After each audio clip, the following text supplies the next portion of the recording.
Hello, everybody, and welcome back to the Up the Guts podcast. Now, this week, call me Jason Derulo because... I'm solo, I'm riding solo, I'm riding solo, I'm riding solo, solo. Yeah, we really went there to start with. Yeah, we won't be doing that one again. But yes, I'm on my own this week. Unfortunately, due to work commitments, Will is not here. But I thought let's get some content out there, and I enjoy talking out and getting some content there out for you. Obviously, big week in footy. AFL may as well just come out and call it rivalry round at this point. We had everything: Collingwood v Carlton. You had the Q clash. You had the showdown. You name it, you had it. So that was that. And just a quick update on my life outside of talking about footy. 75 hard update. So currently, as we speak, it is Tuesday, the 7th of May. This marks day 72 of the 75 hard day challenge for me. It's been a long journey, and by far it's not over yet. My last day will be on Friday, the 10th of May. So be good to get this done. I've thoroughly enjoyed myself during this journey. I've been told by a lot of other people too that they've noticed this group I go to, or mates, we catch up for a coffee on Saturday morning. They said since doing this 75 hard, when I got to about day 40 or day 50, from the start to then, they've noticed how much more confident I've grown in myself to voice my opinion and make connections and relationships with other people. So that's something that I'm really proud about myself, and I felt myself as well, because I have struggled sometimes in social environments, making those connections. So to hear that from then, I'd somewhat felt it, but it's not till someone tells you that you notice how much of a change you has. And when someone notices that, it really makes you feel good. So that was really good to hear. And I feel like I'm more proactive with what I need to get done. So it hasn't been easy, but I fought through it and got through it. It's not over yet. We've still got 3 more days after today of this recording. So I'll be interested to make things. So now let's get into the footy tour. But before we do that, let's talk about a very important issue. Let me just grab a swig of water. Violence against women. Where do I start? AFL made the initiative this round to come together before the game and make a stand against violence against women, which was really good, as it should never happen. It's so bad hearing about it. It's just not on. So the AFL to come and do it is good. But where I want to send a message, this is to the AFL. This is how I want to send the message. It's all good to show that we're with the women that are against this and we don't stand for it. But that's all good. But until you get on the front foot, there's been rumours that clubs are interested in him still, and he could be making a return next season. So you want to make this stance against violence against women, and you want to be taken seriously as a business and a competition, get on the front foot now and put out, Taryn Thomas, you are not welcome back in our competition.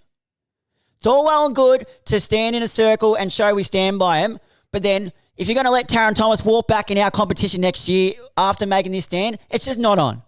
So I want to see the AFL make a report or make a press conference, write an article, do something, get on the front foot and tell the clubs that are interested. There is a few clubs out there, and tell Taryn Thomas himself, you are not welcome back in our competition. There's no use making a stand like this than to just let a guy like him walk back in our competition. So AFL, make a stand. So that's where I'd like to start off. Not in the way I wanted to start off, but let's get into this cracking round of footy, no one less. Let's go. So Thursday night, we started with the showdown.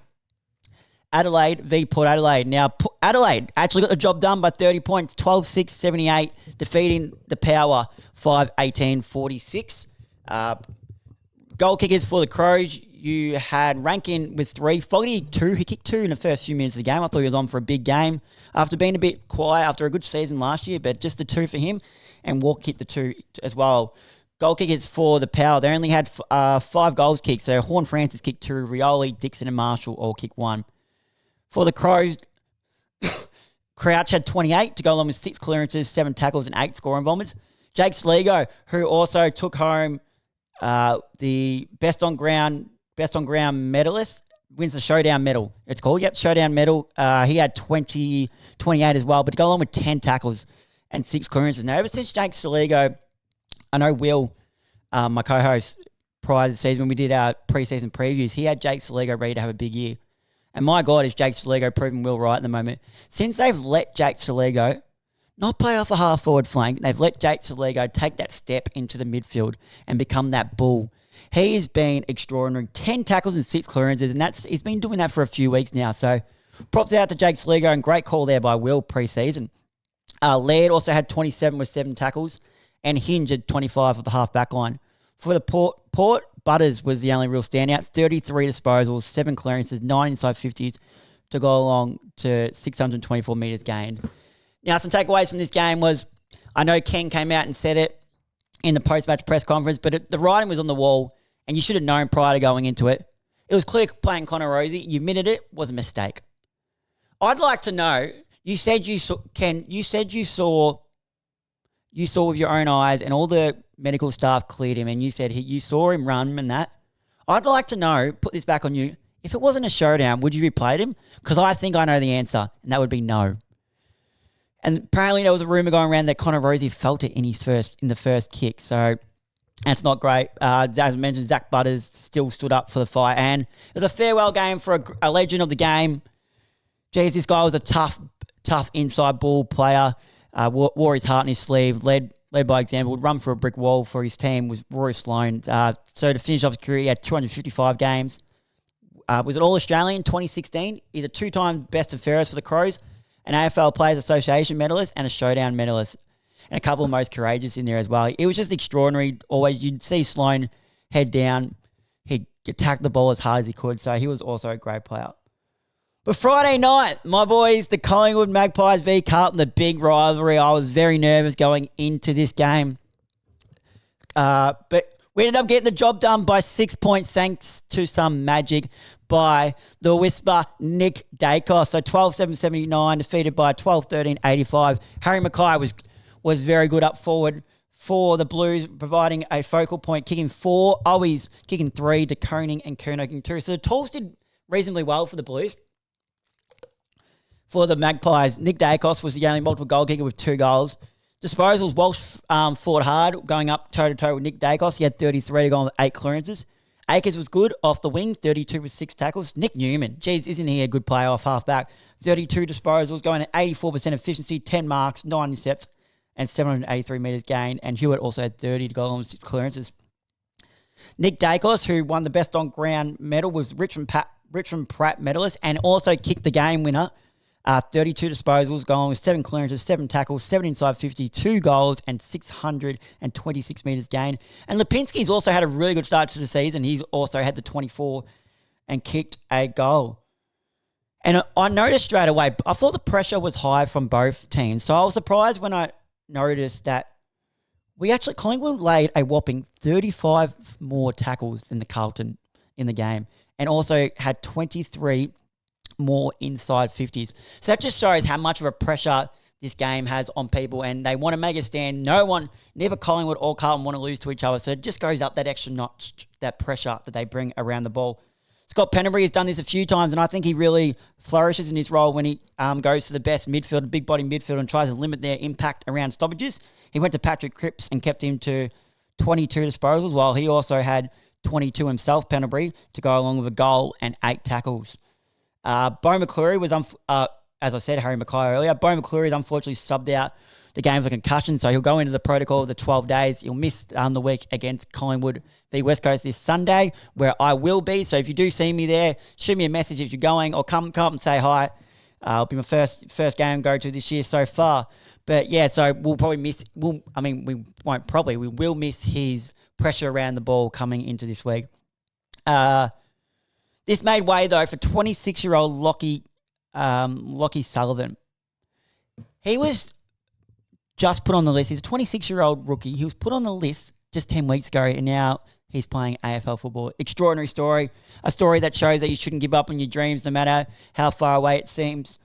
He joined the first goal club and had a game-high 8-scorer role and score along with 10 disposals and 4 clearances. So a decent start by Lockie Sullivan, and I think he may be able to keep his spot with those injuries that we saw with Bo McCleary going down, And Zach Williams was also subbed out with a glute concern, while Lockie Schultz, just a stupid thing to do. 1 match suspension for striking Blake Acres when his back was turned. Just not a good look for the younger people. As we move over to Saturday, the Battle of the Bridge.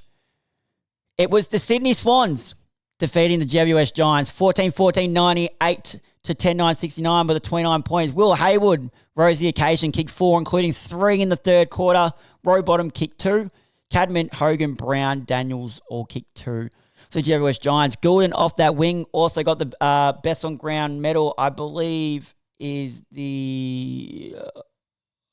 I can't remember who that medal... I think it's the Brett Kirk medal, actually. Brett Kirk medal. Won that as well with 29 disposals, 7 inside 50s, a goal, 765 metres gains. Pretty sure it's Brett Kirk.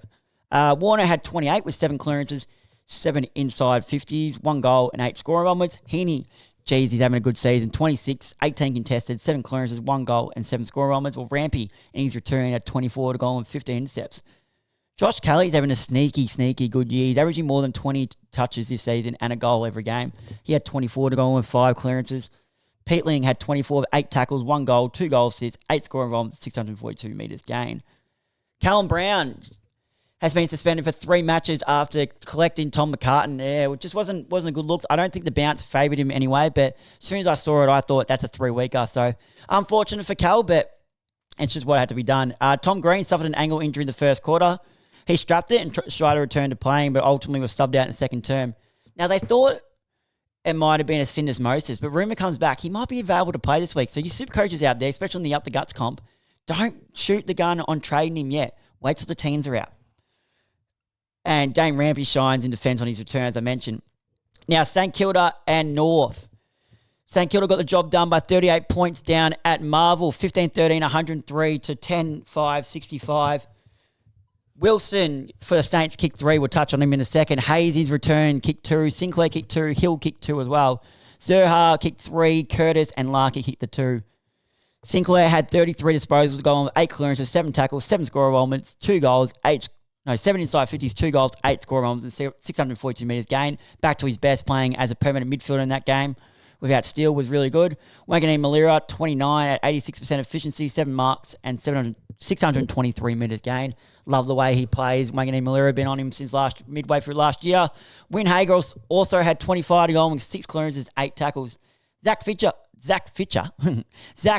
off halfback had 30, 8 intercepts and 7 rebound 50s.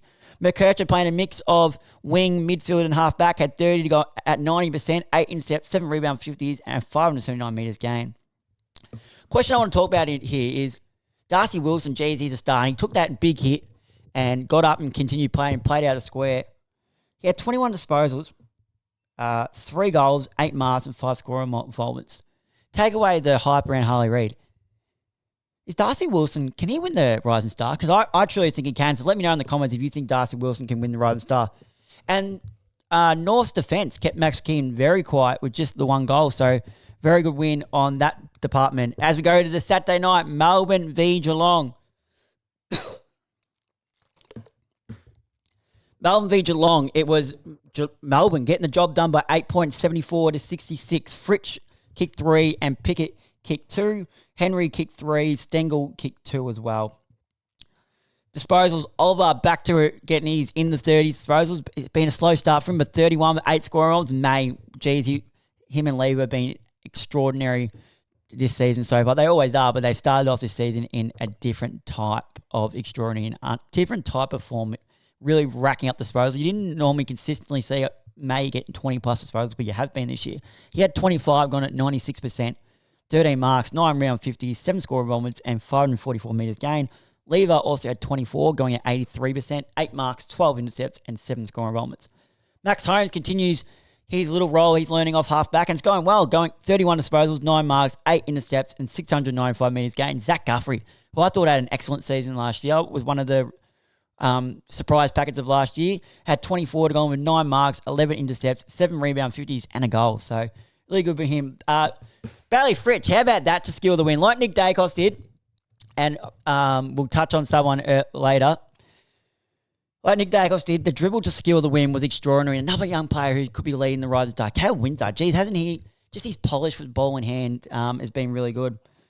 Zach Guthrie's mark to the Specky, and then the Tyson Stengels goal was just a goal full of bags of tricks everywhere. Everything was happening there.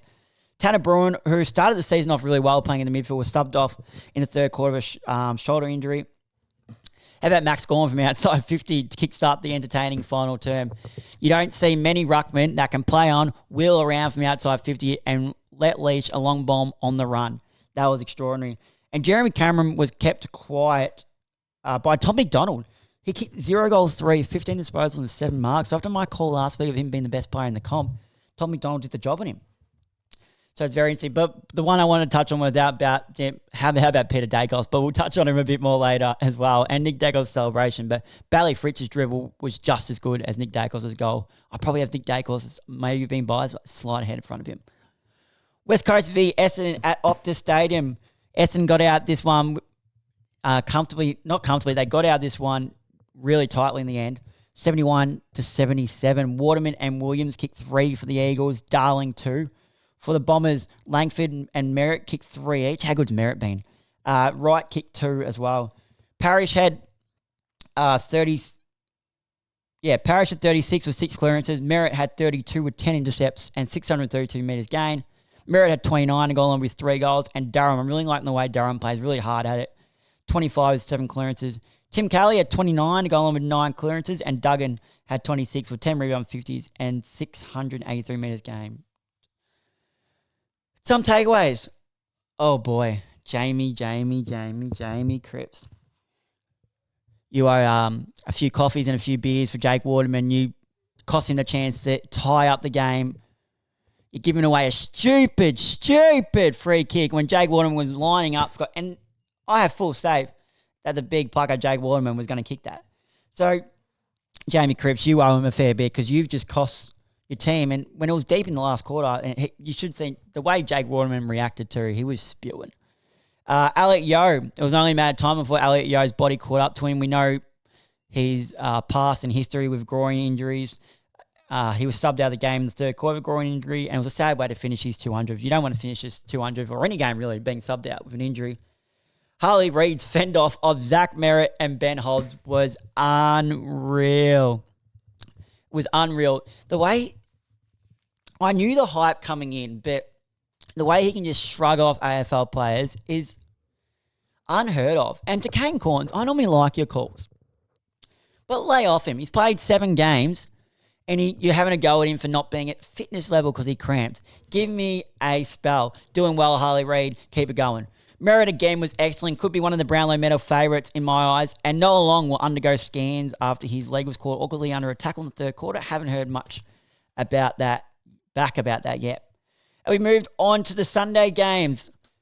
We have Richmond v Fremantle, 6-13-49, defeated by 15-13, 103 by 54 points. Richmond are really struggling, aren't they? Lafoe had kicked 2 for the Tigers. Ralph Smith, Mantle, McIntosh, and Sonsi all kicked goals, all kicked 1. Tracy, who I really liked last week, kicked 4. Amos, Darcy, and Young kicked 2 as well. Frederick Johnson, Sharp, Walters, Banfield with the 1. Jeez, wasn't Luke Ryan good? 39 disposals, 87% efficiency, 15 marks, 9 intercepts, 9 rebounds, 50, 7 scoring moments, and 628 metres gain. He always is very clean with the ball, which is what you like to see coming out of your back half. Sarong, 38, 6 clearances, 7 inside 50s, and 11 scoring moments. Brayshaw had 31, 5 clearances, 7 tackles, and 9 scoring moments. But Hayden Young, didn't he stand up and since stepping into the midfield as well? Probably started off the season a bit slow, but he had 38 clearances, 7 inside 50s, 2 goals, and 11 scoring moments. As for the Tigers, the standout was Short, 28 at 86%, 8 marks, 9 50s, and 609 metres gained. Freo's midfield just dominated, as you can see here. Sarong with 38, Brayshaw with 31, Young with 30. And I just want to question out, how consistent is Luke Ryan? I don't think I've ever really seen him play a necessarily really poor game. So I just want to put that out there. Luke Ryan, ultra consistent. But why was that 5 to sub? Just come off a game for the ages last week, and now you're putting him as a sub? I just can't get my head around that. You just came off the game for the ages, and you want someone with fresh legs. You're not bringing on Nat 5 as a sub. That one really did confuse me. But as we move to the Western Bulldogs v Hawthorn, jeez, Bevo's gonna be in shambles. 14-7-91, defeated by 14-14-98. The Hawks get it done by 7 points. Hugo Hagen kicked 2, Williams kicked 2, Bontempelli, English, Norton, and Vandermeer all kicked 2. McDonald kicked 3 for the Hawks. Gunston and Deere kicked 2. As for disposals, Chalor had 33, 9 clearances and 7 tackles. Dale had 29, 691 metres gained. Bontempelli had 26 goals and 2 goals, 7 clearances, 7 inside 50s, 4 goal assists and 11 score involvements. Impey for the Hawks had 27 at 93% efficiency, 12 marks, 7 intercepts. Having a quietly good season, I think. Moore had 24 with a goal, 8 marks, 8 inside 50s, 4 goal assists and 9 score involvements. Cole Shadir's debut and kicks 2 goals. What a good story after his dad, legend of the club, and losing his dad to his battle just recently and alongside Jack Gunston. So it was really good to see him get a game. And Jack Gunston be the one to tell him that he was getting a game. It's really good to see. But jury's up. Bevo, time to go, buddy. It's time to go. You've lost the team. You've had too many chances. I don't think your list is necessarily top 4, but I tell you what, it's not as low as this, and you shouldn't be losing to Hawthorn. Should not be losing to Hawthorn. Bevo, fix it. Got to go. I don't understand why. It might not be your answer, but nothing else is working for you. So why don't you just go, hey, Norts, couple of weeks down back. See what can happen. You've got to change something. Something's got to come. But not only that, you have to change something. I think the club has to change you, and I think it's your time to go. And we finished it off with the Q Clash. Brisbane, 10-19, 79, defeated the Gold Coast 6-9, 45, 34 points. Bit of a disappointing result for the Gold Coast Suns. Danaher kicked 2, Gardner kicked 2, Morris, Dunkley, Lohman, Berry, Cameron and Sharp, while King kicked 3, Walter, Ainsworth and Long. Zorko, who won the Martin Ashcroft medal for best on ground, had 40 disposals with 16 marks, 8 score involvements and 852 metres gained. And that's his first Marcus Ashcroft medal as well, which is a bit surprising for all the years he's been excellent at the lines to be his first. It was a bit surprising to me. Neil had 34, 8 tackles, 8 inside 50s and 8 score involvements. McCluggage had 32 to go along with 9 clearances, 10 inside 50s, 9 score involvements and 611 metres game. Dunkley had 27 to go along with 6 clearances, 8 tackles and 10 score runs as well. Flanders continues his magnificent season off half-back, 30 disposals at 87% efficiency and 8 rebound 50s, while Miller had 25. But this didn't all come with good stuff from Brisbane. They were very wounded, and it's confirmed today that both Lincoln McCarthy and Darcy Gardner have done ruptured ACLs. So I already had Ken Coleman, and I believe Tom Doherty also was an ACL. I believe, don't quote me on that, but it's definitely 3. That's unfortunate. That's just heartbreaking for the Lions. And Noah, I wrote Noah Anderson, but I meant to write Noah Ainsworth went down with a concussion as well. Bruce Revel and Logan Morris debuted for the Lions. Bruce Revel was decent with 13 disposals, 5 inside 50s and 492 metres gained. But what I want to talk about is Logan Morris's debut. Let's go through it, all right? 12:15 p.m. on Sunday. Played VFL game Brisbane v Gold Coast. Had 32 disposals, kicked a goal. Decent. 7:13 p.m. and on the way there, he's grabbed some Maccas because he thinks he's coming in as an emergency. He's believed he grabbed a large bacon Angus meal with a chocolate frappe or a chocolate thick shake and some 6 nuggets. So then he's come there. He's got to the games. He's emergency. He's played his VFL game. 7:13 p.m. He's into the AFL side in the last minute. Sub for an injured Brandon Starcevich who did his calf in the warm-up. So he's going to run that Maccas off and it's going to feel heavy on his stomach. Then 7:26 p.m., just 13 minutes, he subbed into the game for Lincoln McCarthy. And then at 8:12 p.m., he kicks his first goal in the AFL. What a whirlwind of a debut. I don't think you could write a more whirlwinded debut. It just had everything, and it'll be something that he will never forget. Obviously, you never forget your debut, but this one, you definitely won't forget.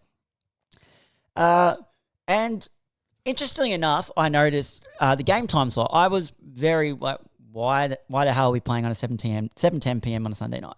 But it was actually a Queensland Labor Day for Queensland, so public holiday, and they got 30,285 spectators to the Gabba, which is actually the largest ever Q Clash crowd, crushing the previous best of 27,117 in 2013.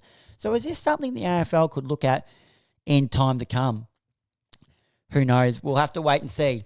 But now it is time for my team of the week. Okay, so my team of the week, starting off from the back line. From the full back line, I got Nick Newman, Jake Lever, Luke Ryan. Half back line, I got Dane Zorko, Stephen May, Max Holmes. Across the centre line, I got Blake Acres, Hayden Young, Errol Goulden. Half forward line, I got Will Hayward, Joe Danaher, Darcy Wilson, Bailey Fritsch, Harry Mackay, and Josh Tracy. In my midfield, I got Brodie Grundy, Zach Merritt, Nick Dacos. On my bench, I've got Caleb Sarong, Jack Sinclair, Lockie Neal, Tristan Cherry, and Nick Martin. So there you go. There's my round 7 team of the week. Now, do you know what time it is? Marty Party 22. Let's go.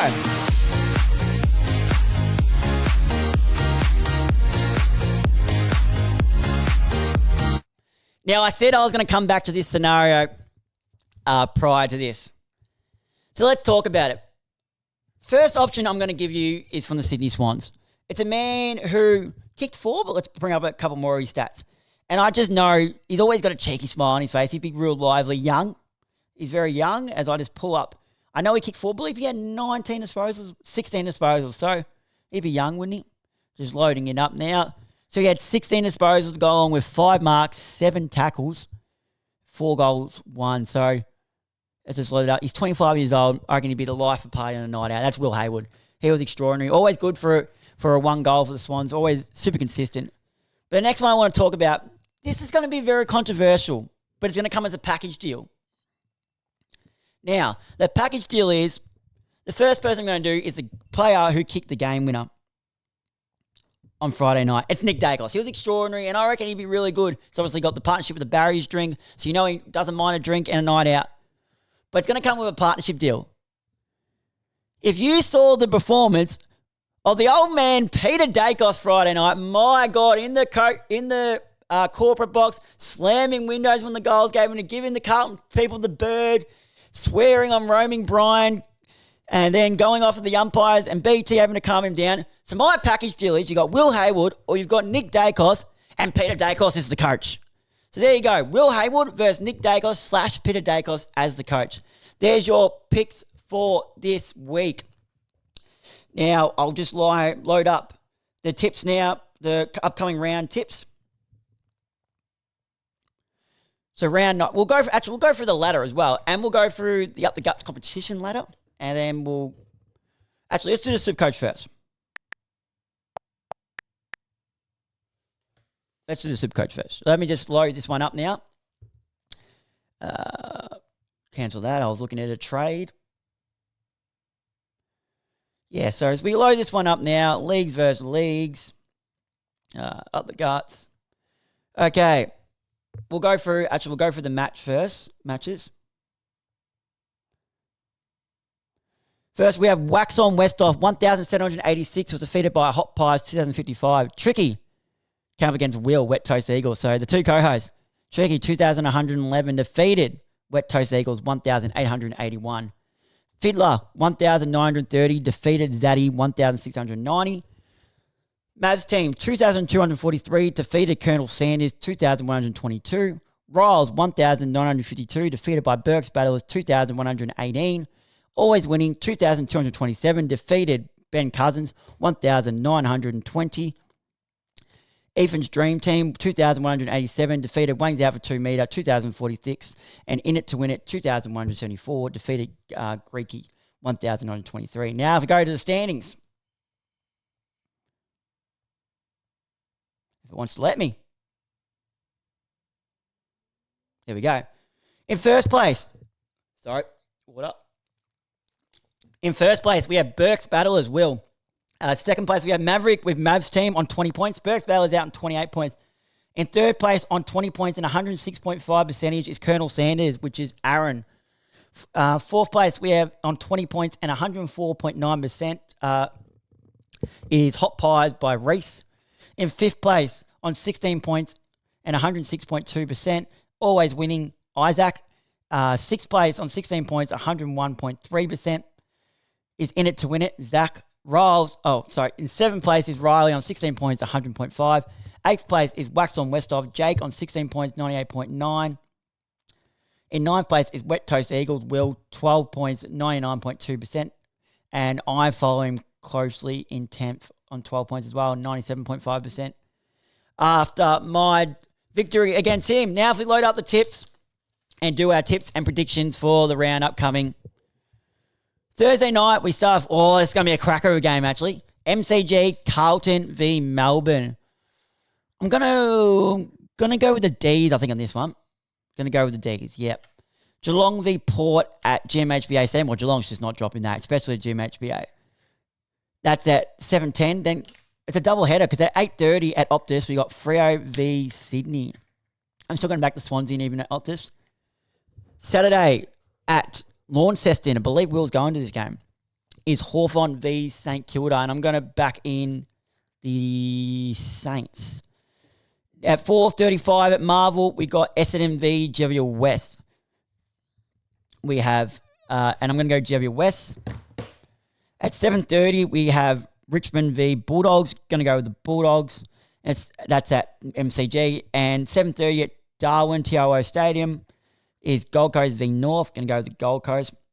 And Sydney, Sunday, at 1 p.m. at Marvel, is Collingwood v West Coast. Going to be at their games. Come say hi if you're there. Shoot me a message. I'm going to go with the Pies. 4 p.m. at Adelaide Oval to round off the round. Adelaide v Brisbane. Going to back in the Crows. And let's go over the ladder. So top 8s, we stand first place, Sydney Swans. Then it goes Geelong, GWS, Sydney and Geelong are all on 7 wins. Then on 6 wins is GWS and Melbourne in 3rd and 4th. Then on 6 wins and a draw is Essendon in 5th. On 5 wins is Freo, is in this order. Freo, Port Adelaide, Carlton. That round at top 8. In 9th place on 4 wins and a draw, Collingwood. Then it's Gold Coast on 4 wins. Western Bulldogs on 3 wins. Then Adelaide on 3 wins. Brisbane on 3 wins. St Kilda on 3 wins. And 15th is West Coast on 2 wins. Hawthorn on 2 wins in 16th. Richmond on 1 win in 17th. And North on no wins in 18th. So there we go, guys. That's going to wrap up this week's episode. Sorry about this, but I thought may as well get some content out after the big round of footy we just had. So hope you enjoyed this and see you guys again next week.